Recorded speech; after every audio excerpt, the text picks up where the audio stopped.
Dad kicked me out so my favorite half-brother could move in. 6 months later, they're begging me to lie to cover up a crime he committed, or they'll go to jail. I'm an 18-year-old guy, and my dad kicked me out 6 months ago because my half-brother, Derek, who is 24, decided to move back in.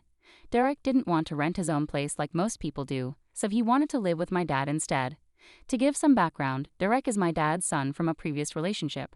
Derek's mom and my dad broke up soon after he was born, so they didn't have much of a relationship after that. Derek is a lot closer to my dad than to his mom, so he spent a lot of time with us growing up. Legally, he was supposed to spend half the month with my dad, but it felt like he was around all the time, probably because I hated being around him and my dad forced us to spend time together. I know Derek didn't like me much and saw me as a threat. My mother passed away a couple of years ago after a long fight with lung cancer, and that's when things got worse between me and my dad. To be honest, things were never great between us, even when I was a kid. I don't think my dad really wanted a kid like me, or maybe he didn't want kids at all.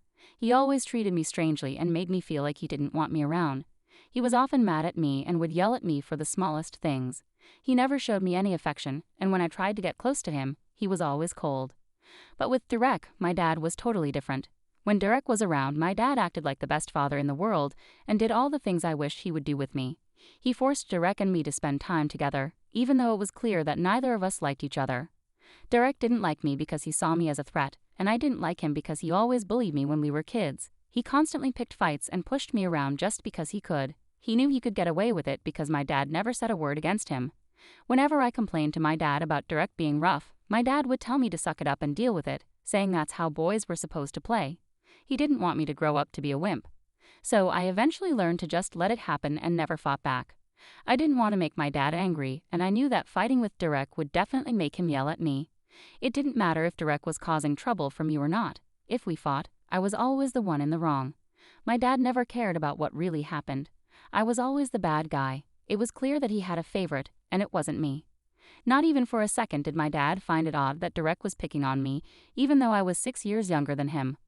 Over time, Derek changed how he bullied me because physically hitting me wasn't enough for him anymore, especially as we both got older. When he started high school, he began bullying me with his friends instead. Before that, school had been my safe place. I was still in elementary school while he was in middle school, so we were in different buildings, and he couldn't get to me there. But once I started middle school, we were in the same building, and Derek and his friends would gang up on me and make fun of me all the time. They spread nasty rumors about me, saying I was mentally challenged, and all the seniors knew me as Derek's idiotic little brother. They even called me slurs, which made things really hard for me, especially since kids start caring more about their reputation in middle school. So even the friends I had from elementary school stopped talking to me because I wasn't cool enough to hang out with anymore. It wasn't until Derek graduated that I finally had the school to myself and could exist in peace. I had a couple of friends, but most people believed the rumors Derek spread. I was too exhausted from constantly fighting to even argue with people anymore. At home, things were just as bad. Derek and my dad never missed a chance to put me down and make me feel like an idiot. The funniest part was, I wasn't an idiot. I had decent grades and was great at science and other subjects, but my dad and Derek didn't care about that. Derek was a football player and on top of that, a pretty great student. You can imagine how tough things were for me at home. Derek was everything I was not: athletic, academically strong, and the kind of son my father wanted. In contrast, I was average in every way. They never missed an opportunity to remind me how insignificant and average I was. My mother tried to defend me most of the time, but my dad was a real sweet talker. He would convince my mom that they were just messing around and didn't mean anything they said. My mother was a genuinely nice and sweet person, so she believed him. But she was also really in love with my father, so she never saw him for what he truly was. She tried her best to defend me, and I appreciated her for it, but it wasn't enough. My father, along with Derek, continued to bully me for as long as they could. Finally, Derek went away to college, and I felt like I could breathe a sigh of relief. My dad was still around, but he was significantly less annoying to deal with when Derek wasn't there. However, before I could find out what it was like to live without Derek constantly picking on me, my mother was diagnosed with lung cancer.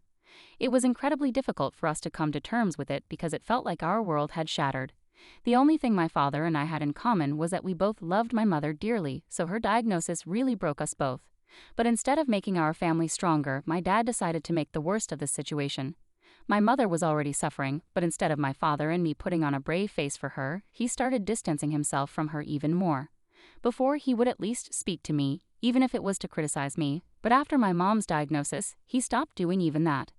It was like I didn't exist to him anymore. I can understand why he acted that way, as we were both suffering, and he dealt with it differently. I had hoped my mom's illness would bring us closer, but that wasn't the case. And even if it could have been, my dad made sure it didn't happen because he seemed to hate me and couldn't stand the thought of me being happy. As my mom's condition worsened, my dad's temper also took a toll on me. He either ignored me completely or was incredibly mean to me. There were times when his words almost made me cry because of how hurtful they were. I tried my best to keep the peace in the family by not reacting to my father's behavior, knowing it would only give him more reason to criticize me. During the years my mother was sick, whenever Derek came home from college, he would ease up on me, and I appreciated that. He wasn't nice, but at least he treated me like a human being, which was more than I could ask for. Things were tough when my mother was alive, but after she passed away, they got even worse. For the first few months, the house was really quiet.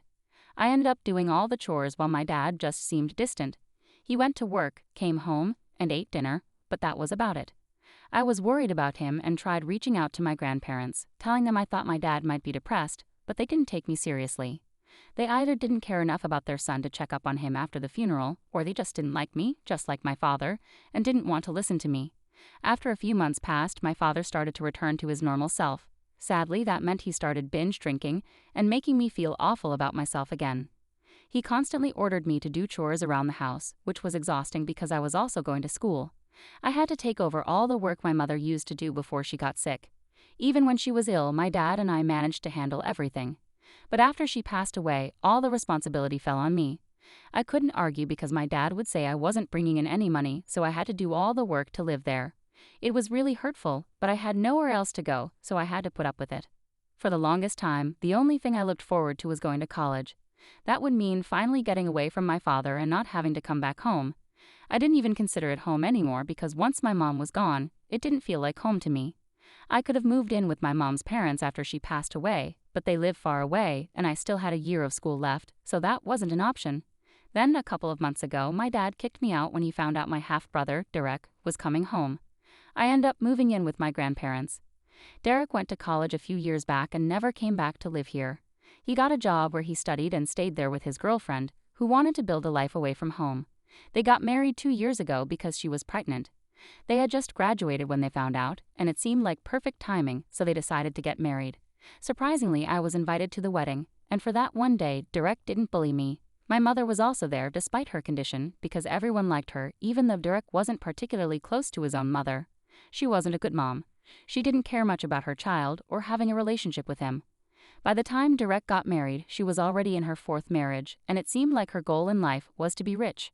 She worked hard and made her own money, but it came at the cost of her relationship with her son.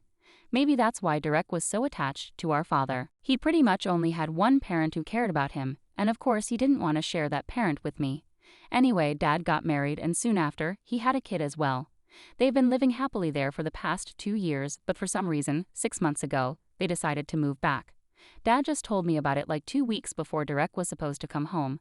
He was really smug about it and sat me down one day, telling me I needed to find a place to live because Derek would be coming back home, and I had to give up my room. We had 3 bedrooms, so I asked him why they couldn't just use the guest room. He said Derek and his wife were going to live in the guest room, and they were going to use my room as the nursery. He made it clear that I needed to leave because there was already enough space.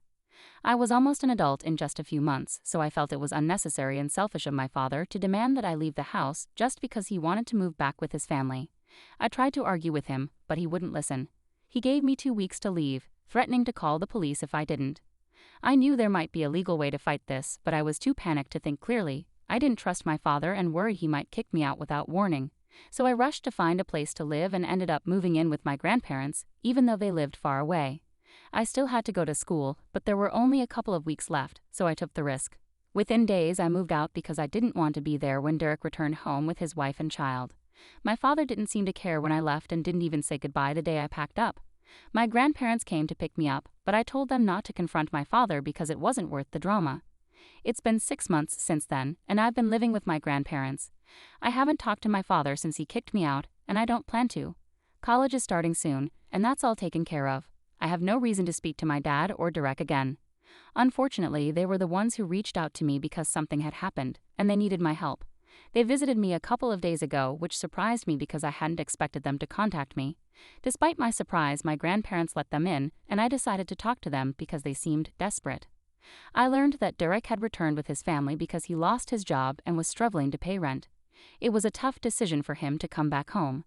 His wife was okay with the decision because she wanted to stay home with their kid until they were older. When they came back, they hoped to find work easily, but it wasn't easy. None of the local companies were hiring, and there were many people with Derek's skills competing for jobs. Somehow, my father got Derek a job at his company. Neither of them was thrilled because it paid less than Derek's previous job, but it was all they had. However, Derek had been stealing from the company for a few months, and it was discovered recently. Now both my father and Derek are in trouble because their employers think they were working together, and they're threatening to sue if the stolen money isn't returned soon. The only reason they haven't been sued yet is because it's a family business, and the CEO used to be a close friend of my mom's. Out of respect for her, he hasn't filed a lawsuit against them for embezzlement. But he won't wait much longer, and my father and Derek want my help. They want me to say they needed the money for my college fund, not for themselves. My father thinks this will make the CEO go easy on us and give them time to return the money. They'll still lose their jobs, but they won't go to prison. They're counting on me to help them and paint a picture of being innocent victims. I couldn't believe they had the nerve to ask me this after how they treated me all these years. I instantly said no without even thinking about it because their plan was absurd, and I was sure it wouldn't work. When I refused to help, they got upset and said I had to because they might go to jail. They didn't want some old grudge to ruin their lives. So I reminded them that it wasn't just some old grudge, it hadn't even been a year since my father kicked me out, so it was still fresh. But that wasn't the main reason I refused to help. I thought their plan was dishonest, and I actually knew the guy my dad worked for. He and my mom were close friends, and he seemed to like me too. We even considered each other family. We had a good relationship, even at my mom's funeral. My mom had actually helped my dad get a job in his company when he was struggling. Instead of being grateful, Derek tried to deceive these people. Now my dad was trying to cover it up and use me as a shield. I thought it was really unfair and I couldn't be a part of it. I told them it would be best if they just paid back what they stole instead of trying to cover it up with more lies. I wasn't going to help them, and they might end up in jail if they tried to deceive him again.